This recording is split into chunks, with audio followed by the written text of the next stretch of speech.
we're going to do the 2 times negative 3 because that is my innermost multiplication. So you always start from the inside and work your way out when you have numbers everywhere. So 2 times negative 3.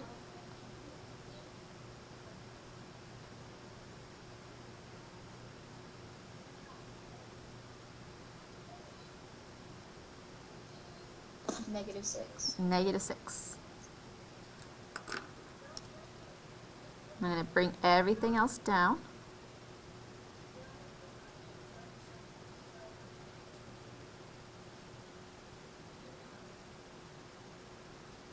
And since I just hit record on the video, let me quickly go over what we did for the video purposes. So we read the question, and then we saw that negative 3 was my input. So we put that in everywhere there was originally an x. And we did that by replacing the x's with parentheses and the negative 3. From there, we went through and started simplifying, performing some math magic to get a final answer. Order of operations tells me to do parentheses first. And then what that means is do inside parentheses what you would normally do first. In this case, multiplication always comes first before adding or subtracting. So now, we got negative 3 parentheses 7 plus negative 6. And I didn't have to put that plus there. I don't know why I did. I normally don't, but it works the same way. All right, so what's next?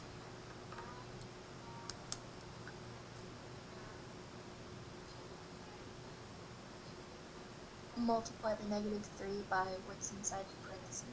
Okay, we can do that. We can do distributing.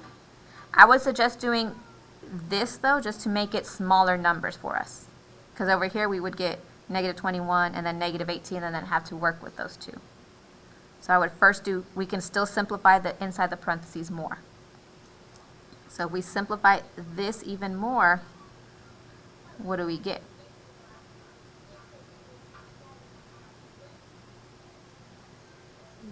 One.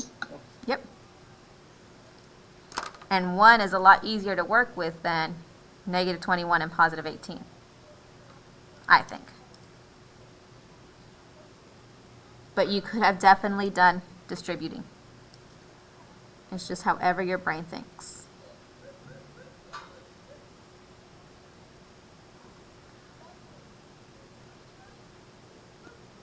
On the second step, on the first step, could you distribute the negative 3 into those first and then do the parentheses? I don't know. Let me work it out in my head right quick. No, that would give you a different answer. No, it would work. Yeah, you could. You could distribute this and then to there, because that would give you negative 6, and negative 6 times negative 3 is positive 18, which is what you would get over here. So yeah. No. Just kidding, because this is just a coincidence that those two are the same, I think. Let me get back to you on that. We'll come back at the end and discuss it. We'll see. We'll test it out with a different number. Let's continue this and then remind me, because I'm interested now in knowing. All right, what's my last thing to do?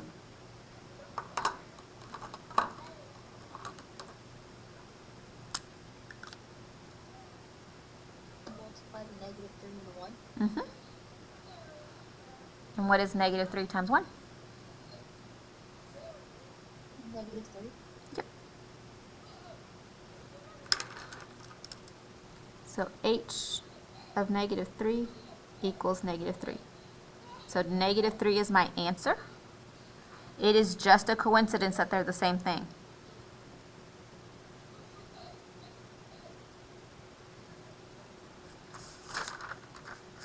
Where did I put it? Oh, coincidence, it's the same.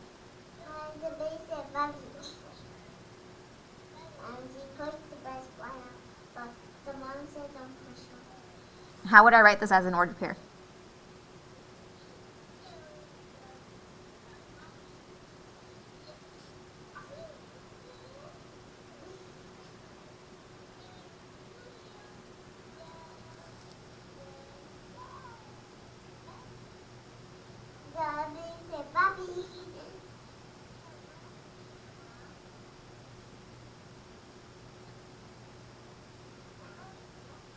-3 for both the y and the x? Yep. So -3 for my x, because that's what they originally told us to use. And then -3 for my y as well, because that's what I got as my output, which in this case was described by h of x.